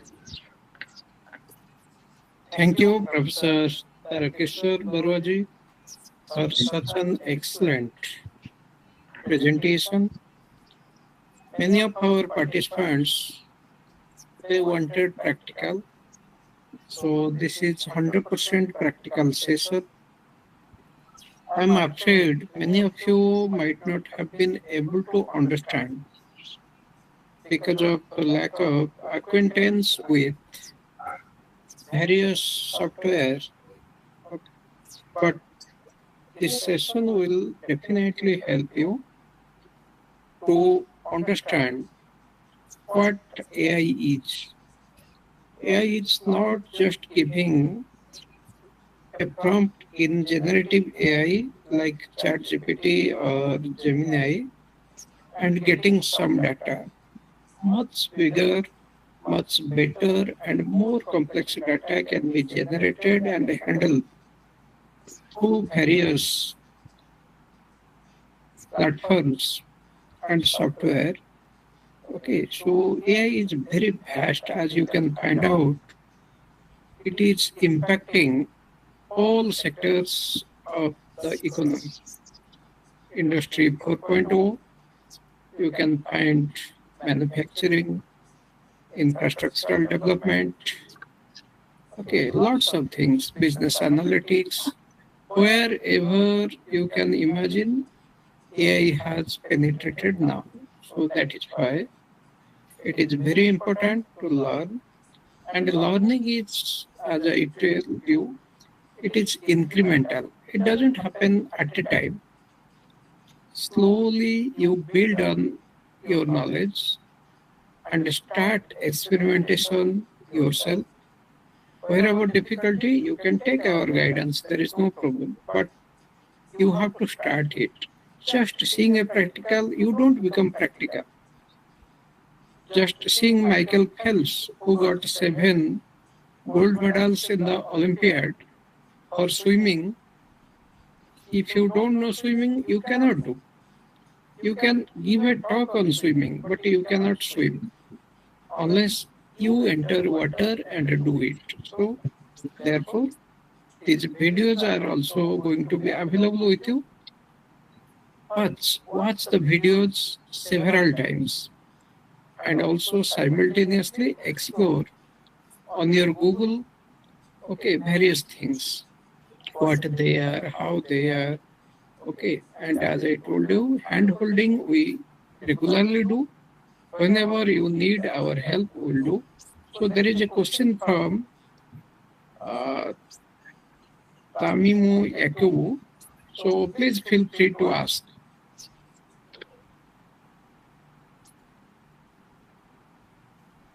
Tamimu Yakubu, please feel free to ask. You have raised your hand. Please feel free. Good afternoon. Good afternoon, please. Can you hear me? Please feel free. Yeah. Yes, sir. Hello. Good afternoon. Can you hear me? Yes, good afternoon.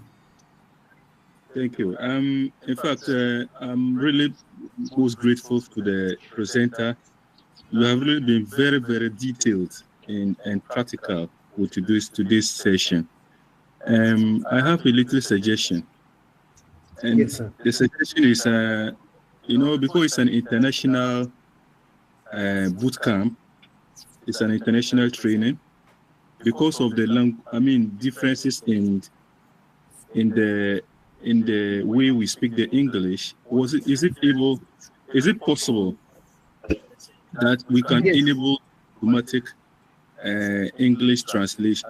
English written translation or whatever it is. I don't know, but there's a certain automation going forward if it could be done. Because I realized, sometimes it's difficult really getting the words, and it's making us not really getting the flow properly. But we know it is a good, important, good information given. But sometimes because of we are from different countries, words that are mentioned is difficult to get. I'm just pleading. If the rest of the presentation we'll be having in the days ahead, we can have that automation so that as you speak, it could be written on the screen, something like that for us. But the other point I just want to point out is the practicals. So the softwares for this analysis and all that, are they paid, or do we have free versions that we can use? Because you have mentioned so many of the softwares or the AIs that we can use, and I'm wondering whether they are all paid, or if they are not paid, which ones are, and how can we have access to them so that we can quickly start the practicals to get the in-depth of the presentation. Thank you. I can understand your concern. So I will provide this session as in the text. So completely all the slides, whatever I have explained, everything I will provide in the form of text to you. So this will help you to understand better. And the second concern is, if you still have any queries or questions, you can have my email ID or our president email ID. They will forward your request to me, and we will answer. We are available to help you at any moment.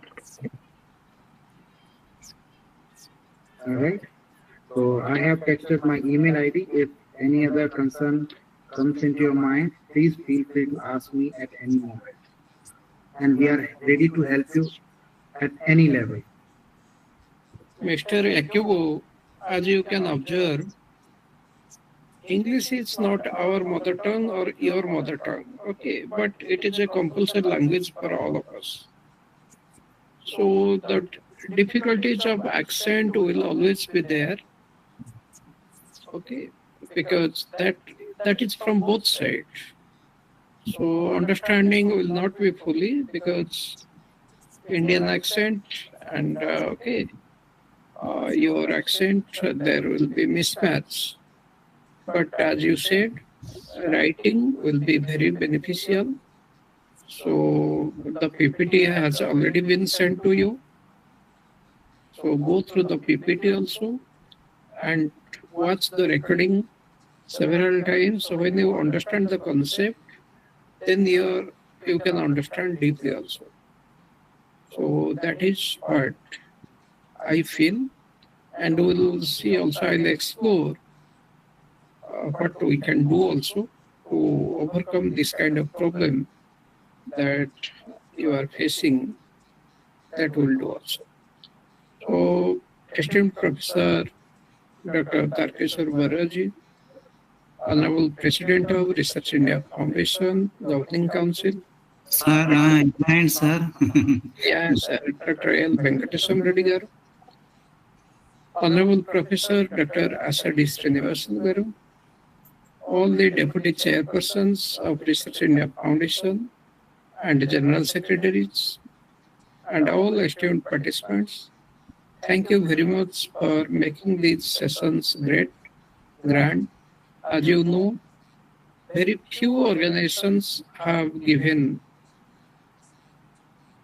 sessions or workshops, any program on AI-enabled research methodology. So RIF is at the forefront because we know what is coming, what the future is. That is why we started early. And now you will see that after this is done, there will be several programs by different universities all over the world, I am saying, on AI-enabled research methodology. And many times our administrators and members do not realize that how RIF has been in the forefront of the research domain to bring to consciousness, awareness, many new concepts. And once again, I am telling you, on 1st of August, you will have a session which I will take, and starting from the fundamentals, I'll be touching upon how practically you can have a research paper, what you need to do, how will you do. So those who are interested, they can join. And for that, we'll have a registration. I'll send the form. It is free of cost, but only those who have registered, they will be allowed. So that will be there. So with these words, once again, I thank today's chief guest and a research person, Professor Dr. Tarkeshwar Barua. As all of you can see, his depth with technology, with research, it's simply amazing. These are jewels of India, and I am very happy to mention also Professor Dr. Tarkeshwar Barua is PhD scholar of Honorable Professor Dr. Asadi Srinivasan, and you can find out how much helpful, how much diligent, and how much expertise they have, and that's why they are continuously with us, helping our participants, helping the organization to grow. So I thank all of you again, and closing this session for today. Tomorrow we meet at 7. So feel free to join at 7. And then I'm sure when the things are over,